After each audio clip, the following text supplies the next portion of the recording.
Evet sayın seyirciler, Maraş'ın ardında bugün de Malatya'dayız. Malatya, Baküri, Kürdistan'ın büyük şehirlerinden bir tanesidir. 6 Şubat'ta yaşanan depremden etkilenen 10 şehirden bir tanesi Malatya'ydı. Biz de bugün şehir içinde şehrin depremden nasıl etkilendiğine dair görüntüleri size yansıtmaya çalışacağız. Kameraman arkadaşımla birlikte şu an önünde bulunduğumuz enkazdan da anlaşılacağı üzere çalışmalar çok yavaş bir şekilde devam ediyor ve yeteri kadar çalışmalar yapılmıyor. Biz de şehri gezeceğiz, enkaz başına gideceğiz. İnsanların bu depremden nasıl etkilendiklerine dair bu durumu size yansıtacağız.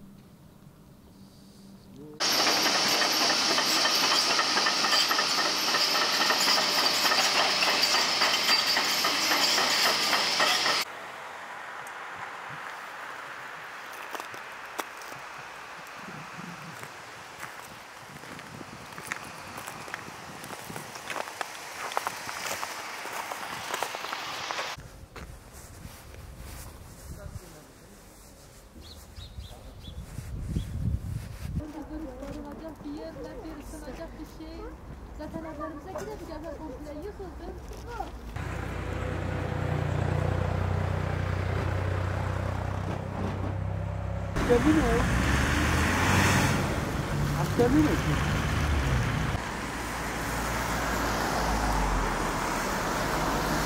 Önce geçmiş olsun. Siz Malatya'da yaşıyorsunuz ve bir deprem geçirdiniz 6 Şubat'ta.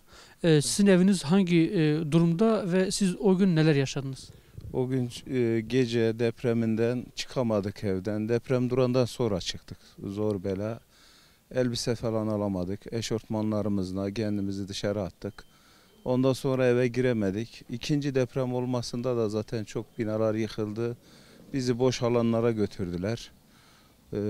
Artçı depremler aşırı çok oluyor. Aşırı binalarımız yıkıldı. Can kaybımız. Sizin eviniz birinci depremde mi etkilendi yoksa ikinci depremde mi? Depremde de çok etkilendi. İkincide de daha çok etkilendi. Şu an yani oturulamaz durumda. Yıkılmadı ama oturulacak durumda değil. Peki siz nerede yaşıyorsunuz şu an? Araç içinde yaşıyoruz. Kalacak yerimiz falan yok. 5 kişiyiz. Hanımım, ben, 2 oğlum, bir kızım. Bir taksinin içinde günümüzü geçiriyoruz abi. O gün şey oldu, ben kendi evimizdeydik zaten, kattaydık. Saat işte ben bir buçuktu yattım yatak odasında. Daha sonra işte 4 civarı mıydı? 4 civarı bir şey oldu, ben 4'ü geçe işte, ben uyanamadım, bir ses geldi. Çocuk çağırdı, baba çık dedi bana. Ben yatak odası arkada olduğu için şeyler dökülüyordu, böyle beton şeyleri dökülüyordu. Ben bir an panikledim, hani uykudaydım. Dolaba mı saklanayım yahut çıkarsam kafama şeyler mi düşer diye. Baba çık dedi, o ana bir sirken kendimi hani sandalyerek attım dışarıya. O şekil yani, bile anlatamıyorum yani. Sonraki deprem gün içinde yaşanan depremde neredeydiniz? İkinci depremde şeye geldik. Bu gece kondu evleri var, toprak ev. Orada birinci kat olduğu için dedim can güvenli olur. Orada oturuyorduk. Öğle saatine doğruydu. Öğle namazını kıldık. Kahvaltı yapmıştık. Bir anda şey oldu. Yine içerideydik. Ama müstakil ev olduğu için apar topar kendimizi Kaç kişiydiniz? dışarı attık. Yani yaklaşık 20 kişi vardı. Evet. Yani bir yani dışarıda da olsa yine 15 kişi içeride vardı. Anlatamıyorum. O bir dersin ki sanki evler yerinde çıkıyordu. Yani yerinde oynuyordu. Evet. Tuğla dökülüyordu. O zaman işte yağmur, kar da yağıyor. O şey derken bir baktık, bir kadının kafasına tuğla değmişti. Kimse görmemişti. Bir baktım yağın içinde. Eş gidiyor geliyor görmüyor. Dedim eşin ölmüş dedim. Baktı yani bir acılar yani, anlatamam. Kaldığınız evde öyle oldu değil mi? Bir komşunun üstündeki evde. Biz kurtardık kendimizi. Evet. Ama komşu öldü. Çok geçmiş olsun da şu an nerede yaşıyorsunuz? Nasıl yaşıyorsunuz? yine- Çok soğuk bir hava var şehir merkezinde. Yani çadır da biz bulamadık. Çok kişi şey yaptı. Böyle kendi gücümüzle bir hala çektik. O şekilde odun yaktık. 2 gün dışarıda kaldık yani. Yani çadır da yoktu. Böyle ateş yakarak oturduk. Şu an yine orada devam ediyoruz. Peki şu an yardım almaya gelmişsiniz. Yardım hangi düzeyde şehirde yardım var mı? Geliyor mu? Yardım var, geliyor. Yardım gelmiyor desek yalan olur. Geliyorsa.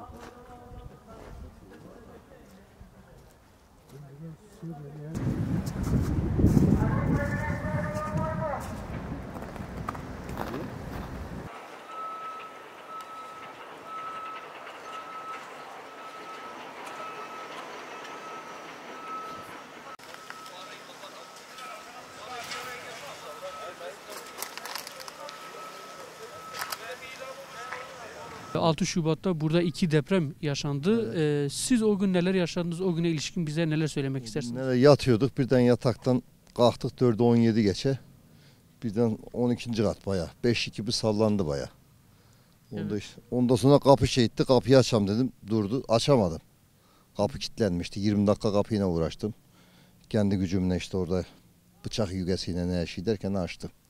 O da aşağı indim. Ondan sonra sarsıntılar gene oldu. Arada aşağı indik ama arada bir gene oldu. Bu ilk depremde oldu değil mi? Depremde oldu. İkinciye de işte mustakil evler vardı. Çarmıhlı tarafında amcamoğlu vardı. Gene deprem gitti diye içeri girdik. Bir baktım ağaç evdi böyle. Bayağı çat çat çat etti. Orada da kendimizi dışarı attık.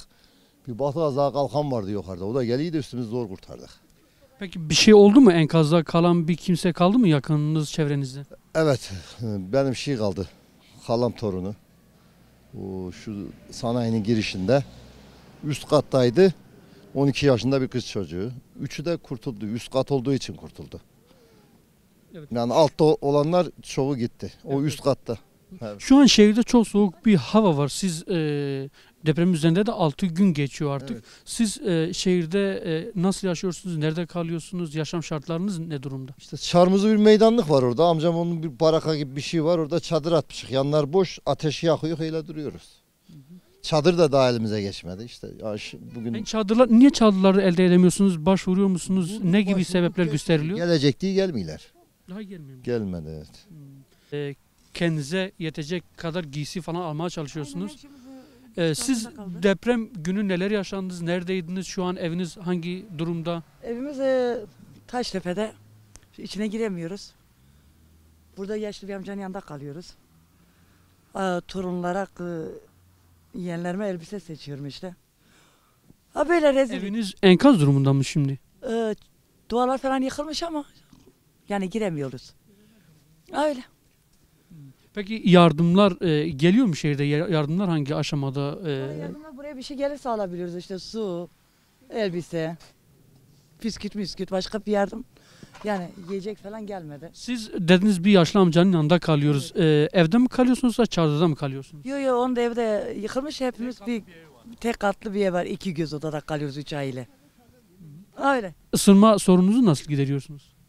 Isınma sıva yakıyoruz. Tamam oldu, geçmiş olsun. Sağ ol, teşekkür ederim. O da nereye kadar?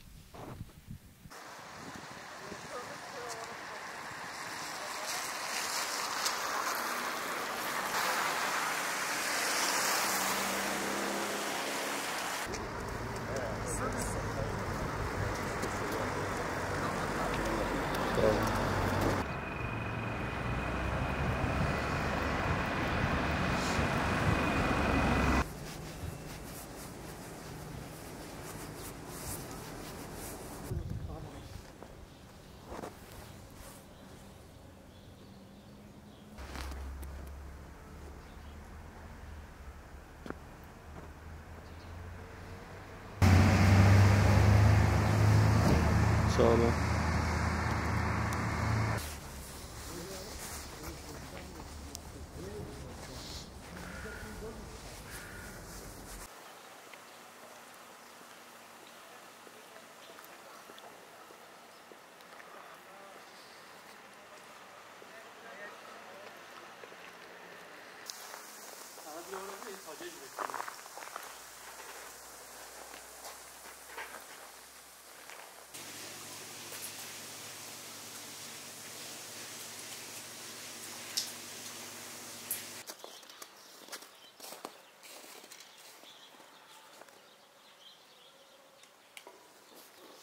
Siz bir deprem geçirdiniz. Depremde neler yaşadınız ve şu an yaşamınızı nasıl sürdürüyorsunuz? Abi yaşamımızı yardımla sürdürük, başka bir şeyle değil. Ama bak çocuklarımız hep hasta. Hadi Allah razı olsun, yardım ediler. Hep ama bak o çadırda 3 aylık kalık, bu çadırda 4 aylık kalık. Aha bütün çocuklar hepsi hastalar, ben de dahil. Yüzüm gözüm hep yara olmuş. Geçmiş olsun. Siz çadır talebinde bulundunuz mu Ya peki? biz bulunduk ama bak ablam kolundan ameliyatlı.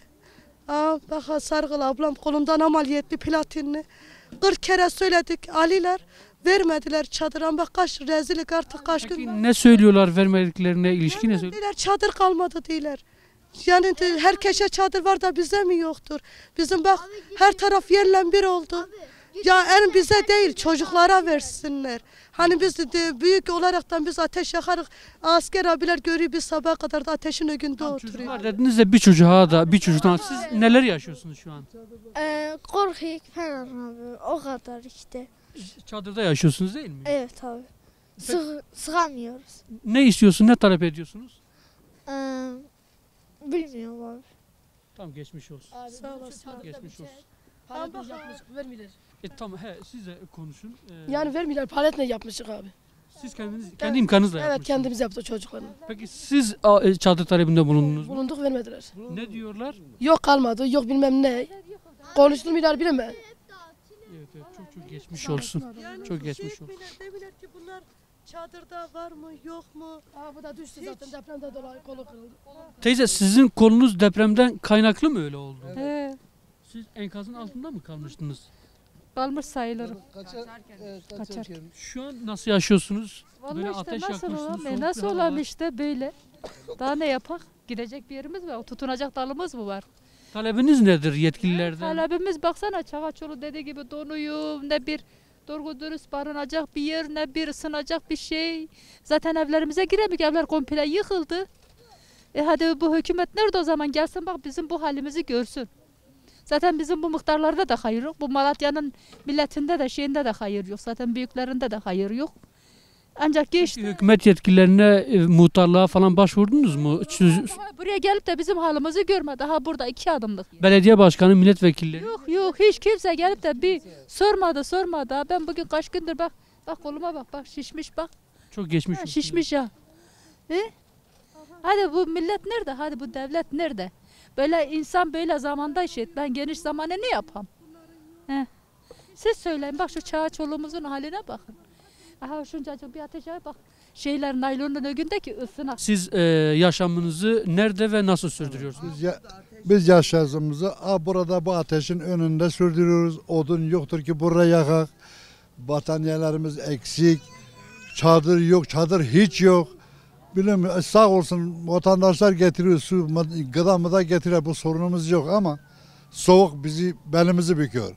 Bu soğukta bu ayazda dışarıdayız. Peki yetkililerden bir talebiniz oldu mu? Valla yetkililere söylüyoruz ama boş. Ne cevap veriyorlar?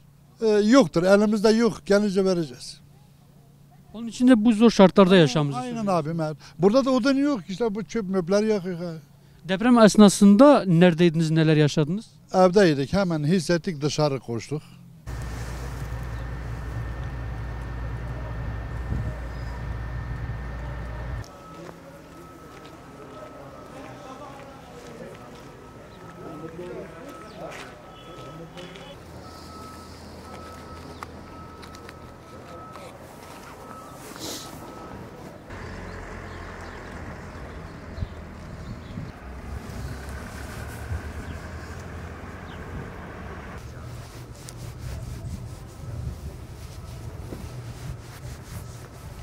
Siz bir deprem geçirdiniz ve şu an nerede kalıyorsunuz? Burada annemgilin evi orada çok şey değil.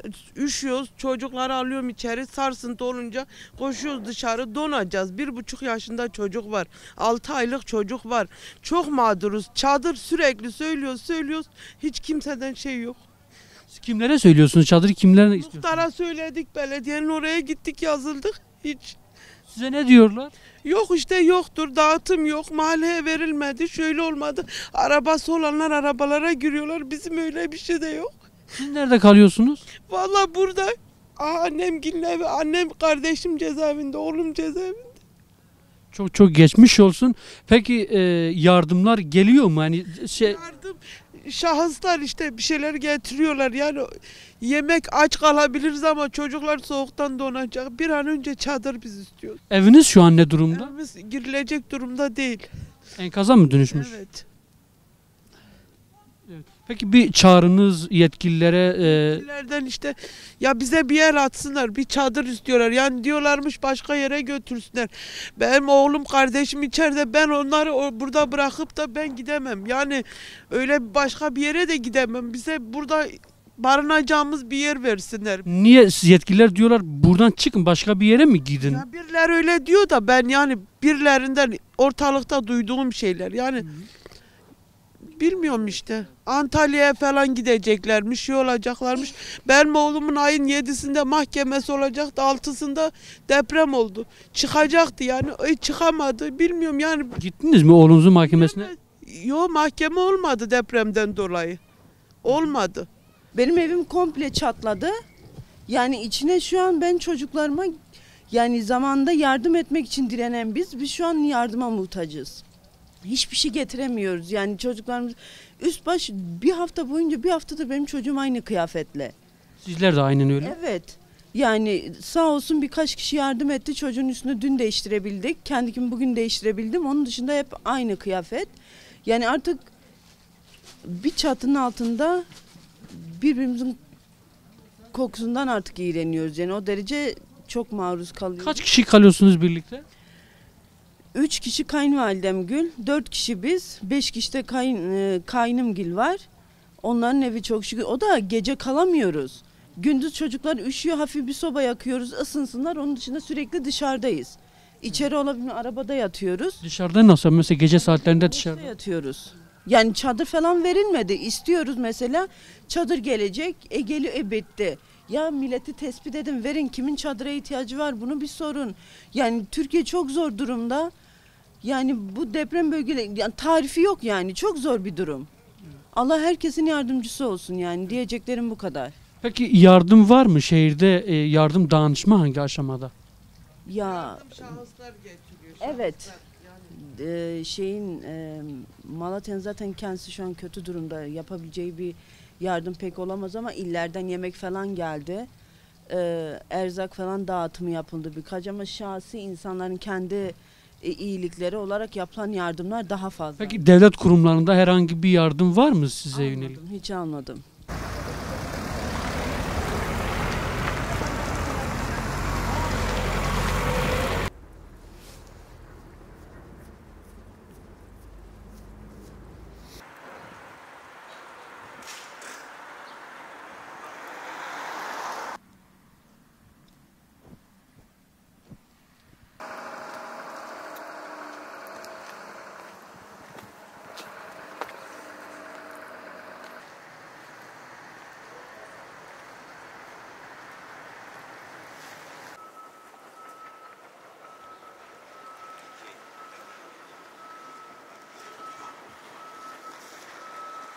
İlk depremi evde yakalandık sabah 4.17'de. İkinci depremi muhtemelen 1.30 civarıydı. İş yerimizde şartelle kapattığımız sürede yakalandık. O dakikada benim karşımda pansiyon vardı. Diyarbakırlı işçi grubu arkadaşlar vardı. Pansiyonda kalıyorlardı. Şahsen de tanıdım kendilerini. Altında kalmışlardı. 10-12 kişi civarındaydı. Öğleleyinki depremde de o arkadaşların aileleri gelmişler kurtarmaya. Yine deprem oldu. Yine altında 10 kişi de muhtemelen o ara altında kaldı arkadaşlar. Gelen ailelerden mi altında kalanlar oldu? Gelen ailelerde 10 kişi de altında kaldı. Akşama doğru da yine o arkadaşlar da bir 10 kişi daha gelmişti. Dediler ki artık cenazemizi kaldıracak insanımız kalmadı. İnşallah bize de bir şey olmaz dediler. Altında kalanların çoğu zaten rahmetli olmuştu. Deprem bayağı... Çıkartılmış mı şu an onların cenazeleri? Yani %90'ı çıkartıldı ama çıkartılan arkadaşların da çoğu rahmetli olmuştu. Çünkü bina çok eski bir binaydı. Bölge zaten eski binalarla dolu olduğu için kaçamadılar. Etrafta kapalıydı. Altında kaldılar. Ben de zaten 5 metreyle canımı kurtarabildim. Yani kısmette ölmemek varmış. Şunu söyleyeyim, ben Elazığ depremini izlemiştim. Orada bir tane ihtiyar köylü amcaydı muhtemelen. Böyle sizin gibi spiker arkadaş sormuştu. Siz deprem oldu, bize ne söyleyebileceksiniz? Yeni molozların arasına çıkmıştı. Üstü baş bayağı kirliydi. Dedi ki biz deprem oldu, dışarı çıktık dedi.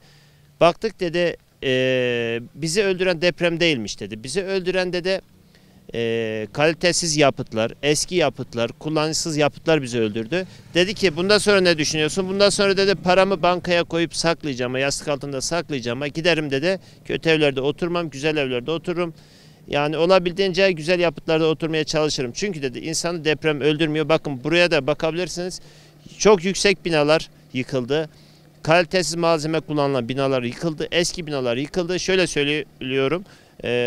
Kooperatif evlerimiz var. Az ileride 50 yıllık 40 yıllık evler yıkılmadı. Bitişinde sıfır binalar yıkıldı. Yani demek oluyor ki Yapıda yapan kişinin de hani kullandığı malzemeyle, yaptığı işçilikle de bunlar hayata ya bizi hayatta tutuyor ya da hayatta alıyor. Bunun için bundan sonra daha dikkat etmek lazım. Peki devletin bunda sorumluluğu yok mu? Belediyenin ya da? Eksik var. Hepimizde var. Bak şahsen bizde de var. Gidiyoruz ucuz olduğu için eski ev alıyoruz.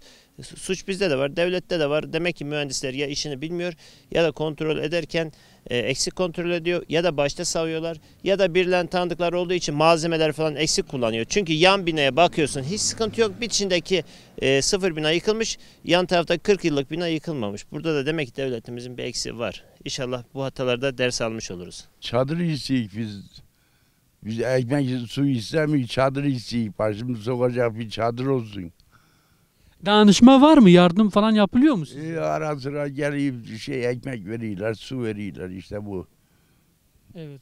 Sanırım siz engellisiniz. Bu durumunuzla burada araça mahkum olmuşsunuz. Felç ya felçim ben. Yerimde kımılamıyorum. Sağ ayağım, sol kolum felç. Adım atamayayım. İşte böyle oturuyorum. Ne yapılması gerekir? Devletin gezmesi lazım. Kime ihtiyacı var, kimin yok. Gözetlemesi lazım. Polise haber verik yok. Muhtara haber verik yok. AFAD'a haber verik yok. Çadır yok. Peki herhangi bir hükümet etkilisine ulaştınız mı? Yok işte AFAD'a ulaştık. Emniyete ulaştık. Yok. Muhtara ulaşıyoruz. Yok. Çok geçmiş olsun amca. Allah razı olsun. Depremde neler yaşadınız? Depremde bu halinizle nasıl kurtuldunuz? Kim sizi dışarı çıkarttı? Ne oldu? Sürükleye beni zorla dışarı ettiler. Dışarı çıkardılar. Allah razı olsun. Yolda geçen bir vatandaş beni sırtına aldı. O da ayaklarım yerde sürüner canımızı attık. İlk depremde mi yoksa ikinci depremde mi? İlk depremde. Yok pardon ikinci depremde. İlk depremde evden çıkamadınız mı? Yok çıkamadım. Bana kalsa zaten çıkmazdım. Ölürsem burada ölürüm dedim. Niye amca? Ne yapayım? Niye yaşamak varken niye ölmek istiyorsun? Emniyet arayık yok. Hastaneye arayık yok. Ki geleler yardım ederler. Umutumuz kesildi.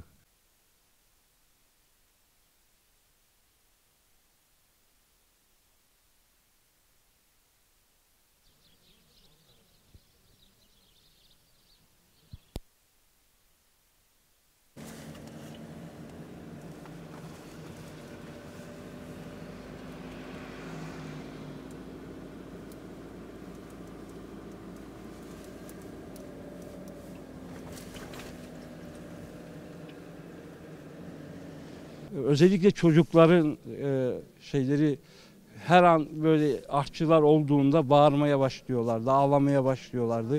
Babası dışarı çıkıyor diyelim ki böyle küçük çadır değil de böyle yer yapılmıştı. Baba çıkma ölürsün falan. Ondan sonra şeyler falan.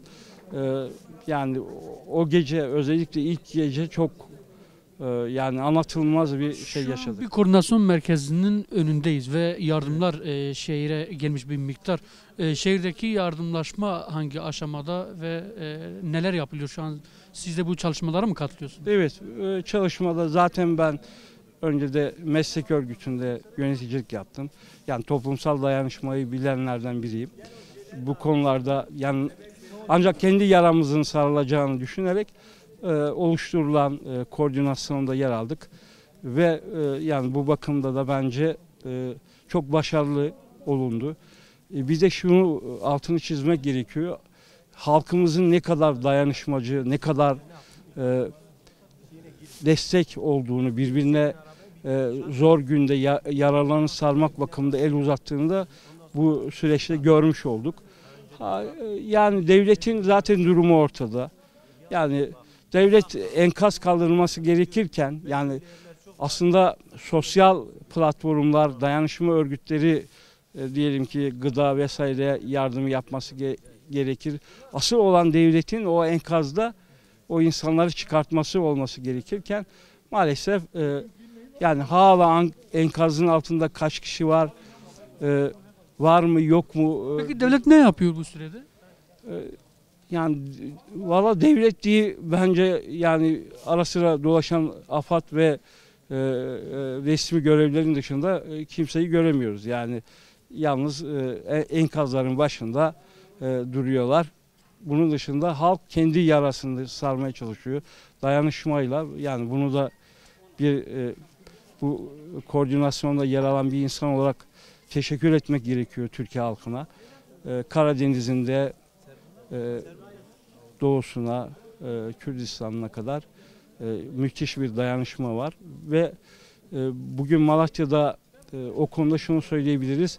Her yere ulaşılmış durumda. Yani özellikle temel gıda maddesi konusunda. Ama asıl sorun başında belli ısınma, barınmaydı. Bu konuda maalesef bir gelişme yok. Çadır yok. Yani kendimiz de bulamıyoruz. Veya birileri çadır getirdiğinde engel olunuyor. Yani kendi yaramızı, kendi acımızı yaşamaya bile müdahale ediliyor. Bu da kabul edilir bir şey değil. Ama halkımız sanırım kendi dayanışmasıyla bu süreci atlatacak diye düşünüyorum.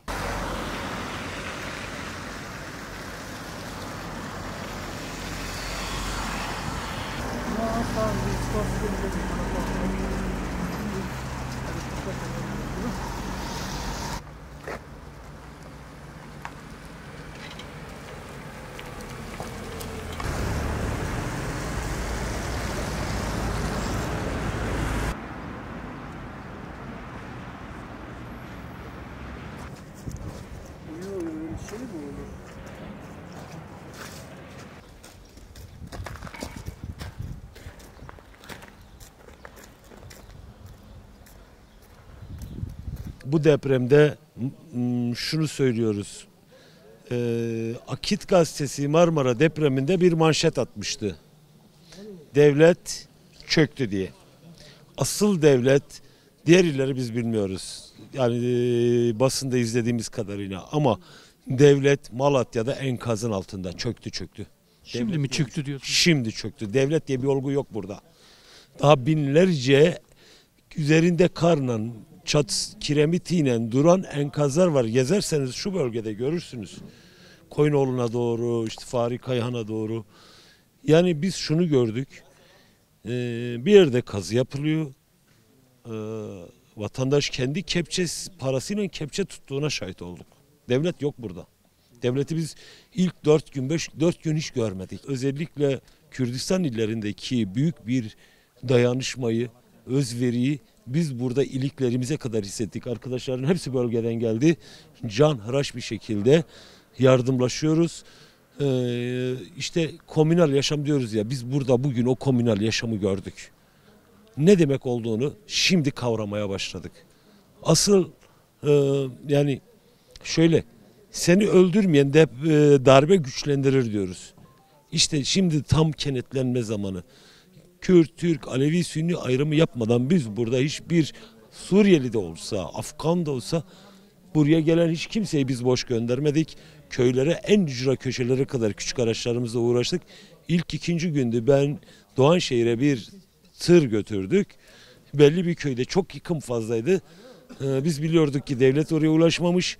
Ben tırın başına gittim ve AFAD devlet tırımıza el koydu. Hatta polise ben vermedim tırı. Direndik, mücadele ettik. Bana silah çekti polis. Ne gerekçesiyle el koyuyorlar? Olağanüstü hal var diyor. Burada dağıtım noktası var, orada dağıtacaksınız. Yani şu sözlerinizde şu da anlaşılıyor. Devlet ayrım mı yapıyor? Siz dediniz ya, HDP olarak siz yapmıyorsunuz. Şu an devletin bütün kurumları AKP'ye şov yaptırmak için uğraş. Yani sen dağıtma, benim adımla dağılsın. Ya arkadaşlar, insanlar toprak altında can veriyor. Doğanşehir'de sokaklarda su bulamıyorlar.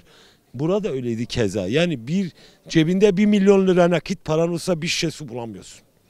Böyle bir şey yaşadık biz. Ama orada şov yapmak için bizim tırımıza el koydular ve amacına ulaştıramadık. Orada mecbur kaldık, gittik, dağıttık. Ve orada Doğanşehir merkezde 20 tane tır sırada bekliyor boşaltmak için. 3 saatte bizi beklettiler ama bizim tırımızı Topraktepe köyüne ulaştıramadık. Doğanşehir Topraktepe köyüne götürüyorduk. Biz biliyorduk ki devlet oraya göndermedi. Arkadaşlar bize ulaştılar orada. Sadece 4 ev sağlam kalmış. Değeri 200 tane bir köy, yerle bir. Ama asıl sıkıntı ben şöyle görüyorum. Eğer ki bir hafta 10 gün sonra bu yardımlar kesilirse Malatya'da çok ciddi bir gıda sıkıntısı olacak. O yüzden bunun tedbirlerini de almamız gerekiyor. Bu yardımların kesilmemesi gerekiyor. Artık şu an bize battaniye, yorgan bu tür ihtiyacımız yok. Gıda, ısıtıcı bunlara ihtiyacımız var. Önemli ölçüde gıda. Gıda ve ısıtıcı, çadır.